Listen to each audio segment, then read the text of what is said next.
Magandang hapon sa inyong lahat. Ito po si Herbert Curia, author-promoter ng Human Bible Lights Promotions.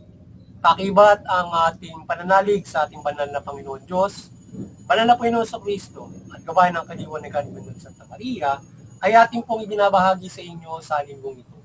Ang mensahe ng ating banal na Panginoon Diyos.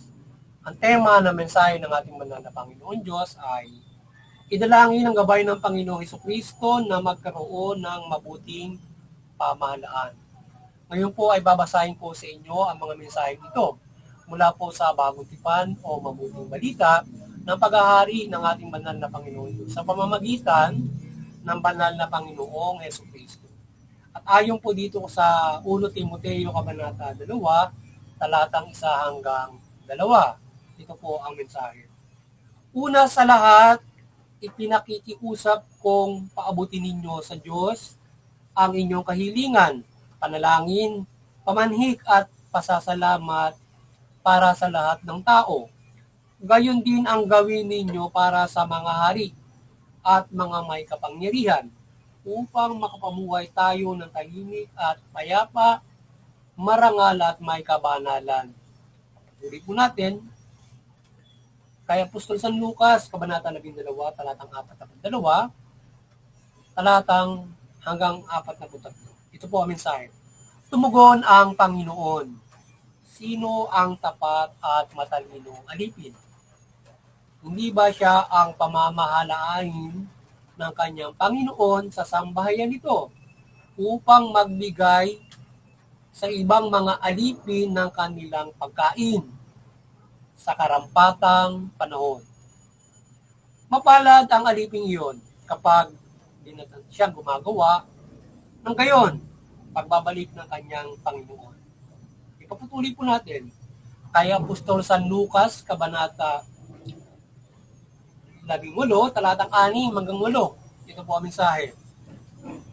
At winika ng Panginoon, narinig ninyo ang sinabi ng masamang hukom. Hindi ipinagkakait ng Diyos ang katarungan sa kanyang mga hinirang na dumaraing sa kanya araw-gabi. Bagamat tila nagtatagal iyon. Sinasabi ko sa inyo, agad niyang igagawad sa kanila ang katarungan, ngunit pagdating ng anak ng tao sa daigdig na ito, may makita kaya siya mga taong nananalig sa kanya. At muli po natin sa mga taga-Epeso, Kabanata 1, talatang 2. Ito po ang mensahe. Kaya't nasa ilalim ng kapangyarihan ni Kristo ang lahat ng paghahari, kapamahalaan, kapangyarihan at pamunuan. Higit ang kanyang pangalan kaysa lahat ng pangalan. Hindi lamang sa panahon ito, kundi pati sa darating. Ito po ang mensahe at salita ng ating banal na Panginoon Diyos at ating pong pasalamatan ng ating banal na Panginoon Diyos, banal na Panginoon sa Kristo, banal na Espiritu Santo at yun po ang banal na Santa Maria. Maraming salamat po, banal na Panginoon Diyos, banal na Panginoon sa Kristo, banal na Espiritu Santo at banal na Santa Maria. Ngayon po ipaliliwanag ko sa inyo ang mga mensahe ito mula po dito sa tema na idalangin ang gabay ng Panginoon sa Kristo na magkaroon ng mabuting pamahalaan. Nais pong ibabatid sa atin ang ating banal na Panginoon Diyos na sa pamamagitan ng banal na Panginoon sa Kristo, ipanalangin natin ang magkaroon tayo ng mabuting pamahalaan. Sa gayon gagabayan tayo ng ating banal na Panginoon sa Kristo ng kanyang kapangyarihan upang magkaroon tayo ng mabuting pamahalaan. Yan. Tayo ay gagabayan niya na mabuklod tayo para tayo ay magkaroon ng isang mabuting pamahalaan at yung mga nasa pamahalaan.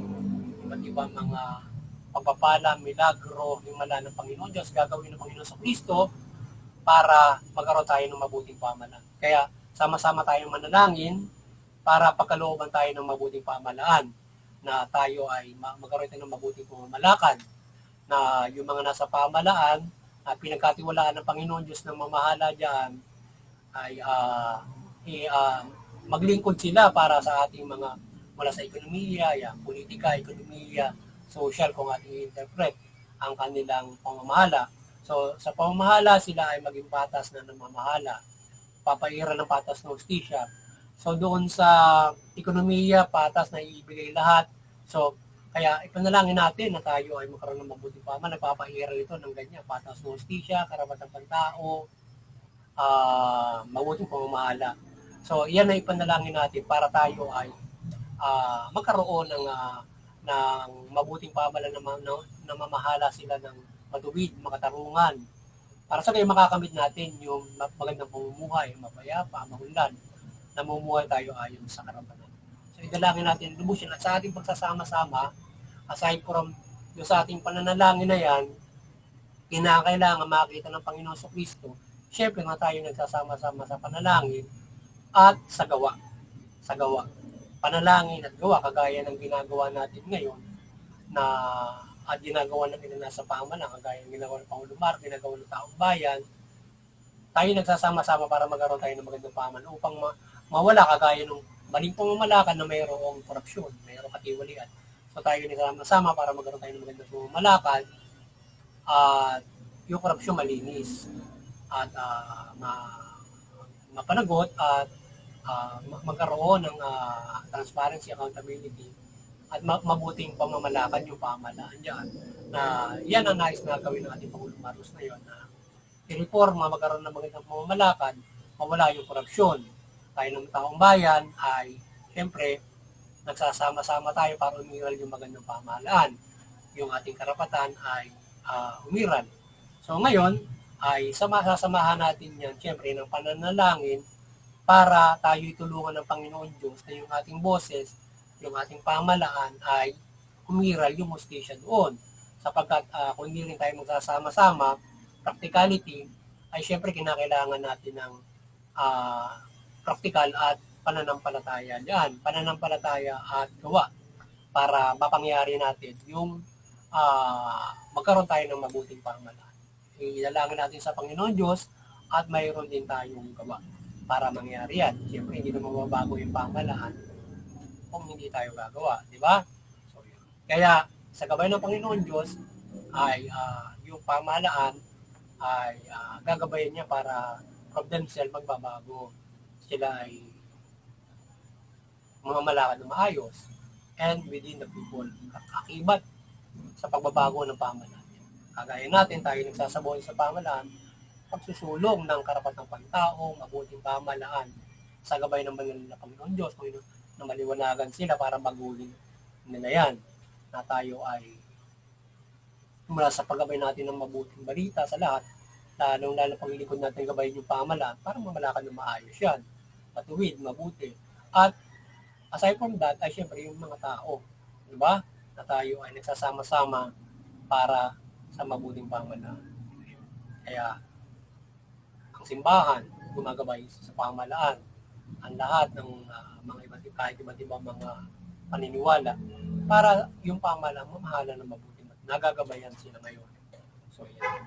So, kaya tayo ay magkaisa ng pananampalataya para sa Panginoon Kristo, dahil ang Panginoon Kristo itinalaga ng Panginoon Diyos siya para pamahalaan ng lahat. Siya ang binigyan ng authority para pamahalaanin niya. At sa kanya ibibigay sa Panginoon Diyos lahat ng pamamahalaan na yan.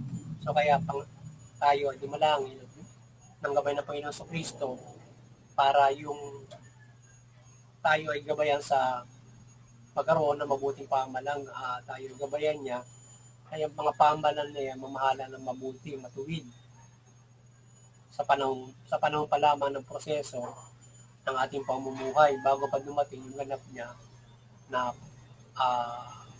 pagbabalik niya para mamahala siya na naayon sa pamamahala. Ika nga yung kamay na bakal, ibig sabihin, gobyerno na siyang mamamahala, hindi sa simbahan, kundi paghaharian na talaga niya, as in, siya na mismo yung maghahari, at pamamahalaan na yung pamahalaan, hindi kagaya nung gabay ng simbahan na walang kawawa ang gagabayan siya sa pananampalataya sa Panginoon Diyos, sumunod sa pamahalaan at mabuhay ng mabuti para maligtas.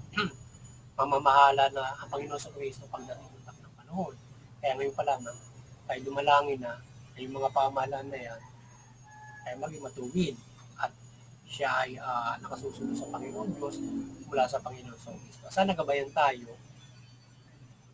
kinalangin natin na ang pamahalaan na yan maging matuwid at maging mahusay sa pamamalakad. At makamit ng mga tao ang mahusay na pamamalakad ng pamahalaan na nais ng banal na Panginoon sa Kristo, nais ng banal na Panginoon Diyos. Mula diyan sa kanyang paggabay sa atin sa hindi lamang kaligtasang spiritual na tayo ay gabay yan sa lahat, mabuting pamahalaan, pangkaraniwan tao, hindi lamang gabay sa pangkaraniwan tao yan. Kundi ang mabuting balita o ang Panginoon sa Kristo ginabayan din ang pamahalaan at ipinakilala niya na sakop niya yan para mamahala ng mabuti yan, matuwid sa ganung mga bagay.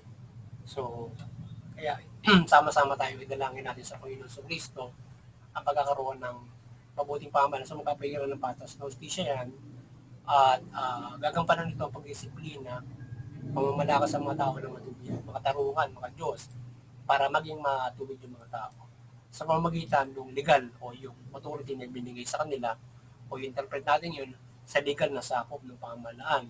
So yung mga tao naman gumawa ng mabuti sa gabay ng mabuting balita, syempre din na sila ay sumunod sa Diyos, gumawa ng mabuti, sumunod sa pamahalaan at sumunod sa pangkalahatan doon sa mabuting balita.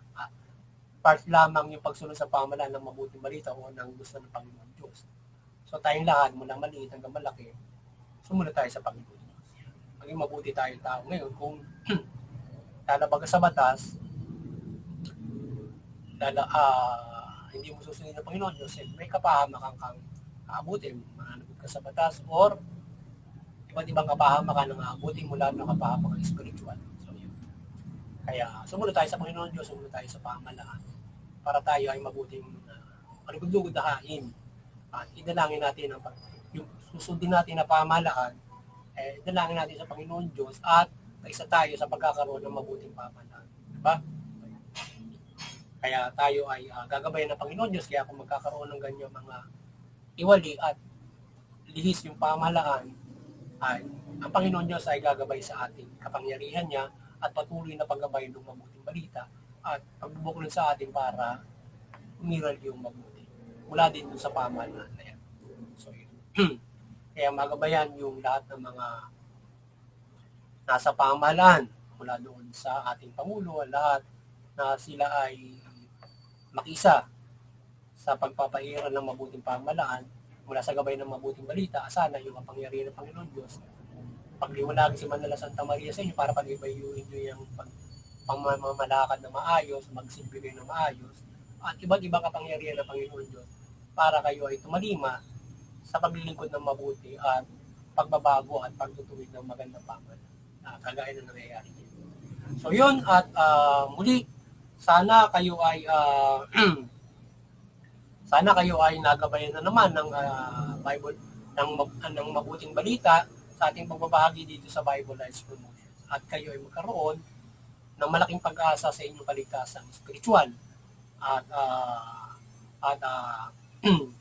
magkaroon tayo ng mabuting pamumuhay sa pang-araw-araw nating pamumuhay na kayo ay magabayan ng Panginoon Diyos para tayo ay magkaroon ng mabuting pamumuhay, mabuting pamahalaan. Yan. At may kaligtasang spiritual. Yan. Sana patuloy tayong gabayan ng kaliwanagan at pagpapala ng Panginoon Diyos, Panginoon sa Kristo, Banal na Espiritu Santo, mula sa gabay ng kaliwanagan at pagmimilagro ng Banal na Santa Maria. At ang Panginoon Diyos, siyempre ang Panginoon Diyos, Panginoon sa Kristo, yan ang gabayan tayo ng kaliwanagan mula niya. O sila na mismo ay magliwanag sa atin ng Panginoon sa Kristo sa ating pagbabahagi. At ang Panginoon Diyos sa pagbabahagi ng mabuting balita at kayo ay maliwanagan ng kanyang pagmimilagro at talimahin nyo yung mabuting balita mula sa aking paglilingkod sa kanya. Yan. At sana hindi lamang sa tuwing ako ay magbabahagi sa inyo dito sa internet, kundi o sa aman lugar ako magbabahagi ng mabuting balita, kundi sa panahong ito gabayan tayo dumadalangin ng gabay ng Panginoon Diyos, Panginoon sa Kristo ng kanyang bilanggo at kaliwanagan sa buong mundo mula dito sa bansang ito na tayo ay magabayan sa pagtalima ng mabuting balita, kakibat yung kanyang kapangyarihan at pagmimilagro nga at mga pangimala at ipagkaloob yung mga kahilingan ng bawat isa sa kanilang pananampalataya sa Panginoon Diyos. Yan. At muli doon naman sa interfaith unity, maliwanagan yung bawat mga relihiyon at magkaisa tayo sa pag-unawa ng ating mga paniniwala, bagay yung hindi nanampalataya makisa, sali may iwasan natin yung hindi pagkakaunawaan na uuwi sa sigalutan hanggang sa digmaan. So, mga karahasan, instead ay makagabay tayo ng pagkakaisa, kapayapaan, pagtutulungan, pagmamahalan mula sa bawat pamilya, community, bansa at mundo. At doon sa CBCP and Vatican Church, maliwanagan kayo ni Banal na Santa Maria at patuloy niyo pagbuklurin yung sangkatauhan sa pananampalataya sa Panginoon Diyos mula Panginoon sa Kristo at mabuting balita. Sa ating munting kakayanan, patuloy tayong maasa ng gabay ng milagro ng kaliwanagan ng Panginoon Diyos, Panginoon sa Kristo, Banal na Espiritu Santo mula sa Banal na Santa Maria, at kayo ay magabayan ng paghihimal at kaliwanagan ng ating pagbabahagi at maliwanagan ng lahat at lalong-lalo na yung pamahalaan para iting mamahala ng mabuti mula sa bansang Pilipinas at buong mundo. Yeah. At yung mga kapamahalaan, maliwanagan kayo ni Banal na Santa Maria at ang mabuting balita at mamahala kayo ng mabuting matuloy. Tugunin nyo yung karapatan ng pantao, patas na hustisya. Yan. Sa ngayon makikinabang yung inyong mamamaya, makapamumuhay sila ng mapayapa, maunlad, ayon sa karapatan. Higit sila tayo makakapanampalataya sila ng protektado, mapayapa sa ating manala Panginoon Diyos mula sa ating manala Panginoon sa inyong mabuting pamamahala. Instead na kayo ay gumawa ng maling mga hakbangin o gumawa kayo ng pang-aabuso sa pamahalaan. Nahihirapan yung na mapahirapan nyo yung mga tao na makapamuhay, lalong-lalo na sa pananampalataya. Bagamat ganun man, tayo ay patuloy na maging matatag sa ating pananampalataya sa gabay ng mabuting balita Panginoon sa Kristo at makayanan natin ang mga sitwasyon sa pamumuhay na ito na tayo may pananampalataya sa Panginoon. Pakibat natin ang Panginoon Diyos, magaan, mabigat man na sitwasyon ng ating pamumuhay. Magandang hapon sa inyo lahat. God bless you.